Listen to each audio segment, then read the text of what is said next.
metaphor as a comparison that doesn't use like or as. So simile is the way they first describe these types of comparisons so that you can then differentiate metaphor from simile.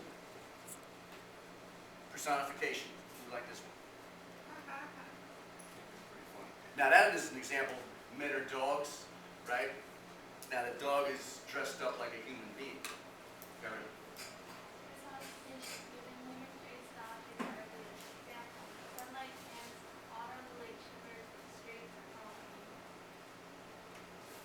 Great. So in each one of these, here's how they typically will ask this type of a question in a way to make these differentiations.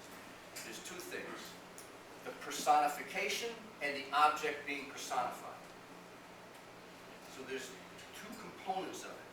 So in the first one, the sunlight danced, what is the object that's being personified?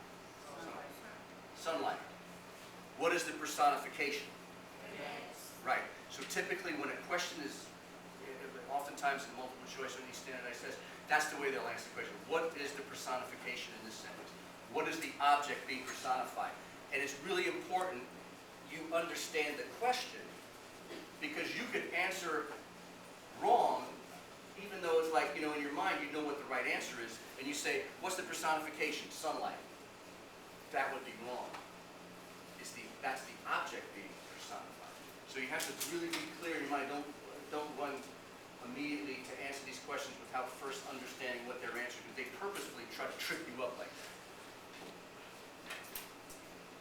Hyperbole.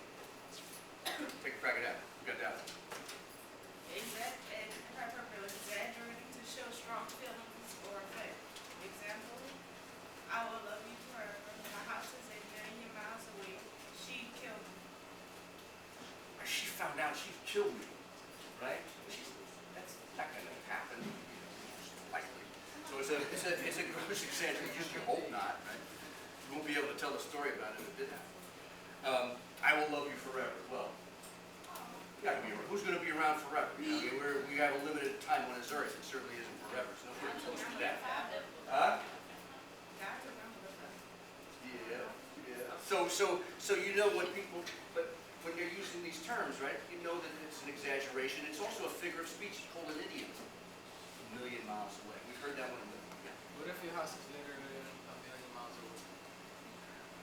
How far is a million miles? Where would it have to be a million miles?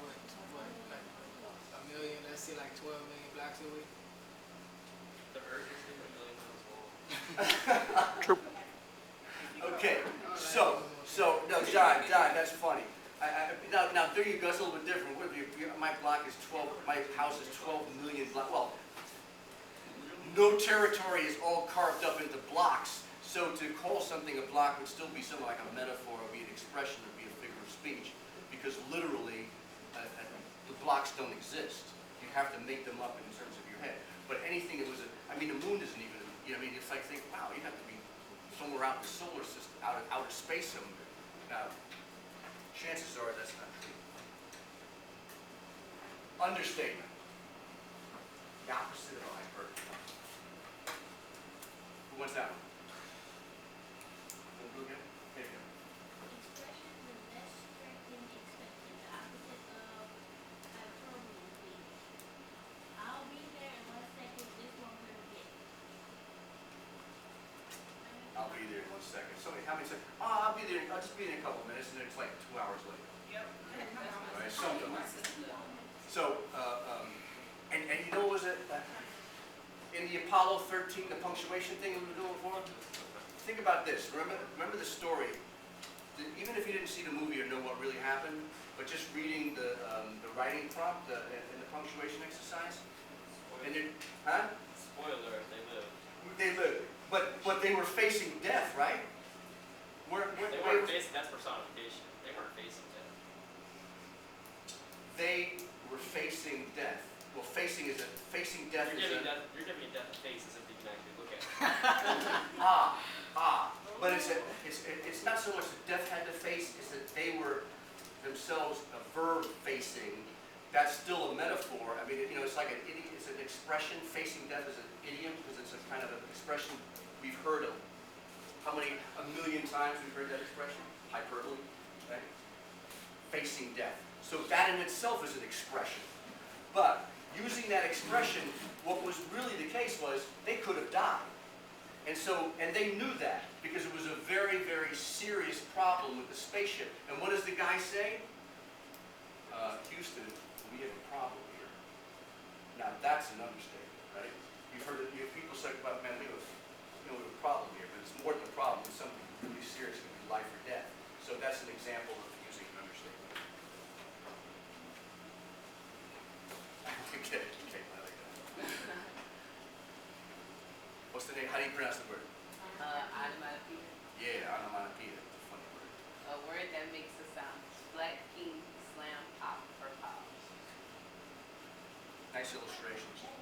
That cartoonish. Because all of those words, I mean, how many times you just read a cartoon book or something like that, and it's pow, pow, you know, or Batman in the old days, and you know, those things. I love the old man like this. But they're pretty funny. Okay, so I want to think about idiom now, because it's a little tricky sometimes when we see these things and we get this definition. You got this one. Your next one. A saying that isn't meant to be taken literally doesn't mean what it says. Don't be a stick in the mud. You're the apple of my eye. I have an ace in my sleeve. They're kind of, we've heard, you know, it's like things that you typically hear, and they're definitely, I mean, that's what a stick in the mud literally looks like. That's why, but this is a pretty good, I think, PowerPoint, because when it does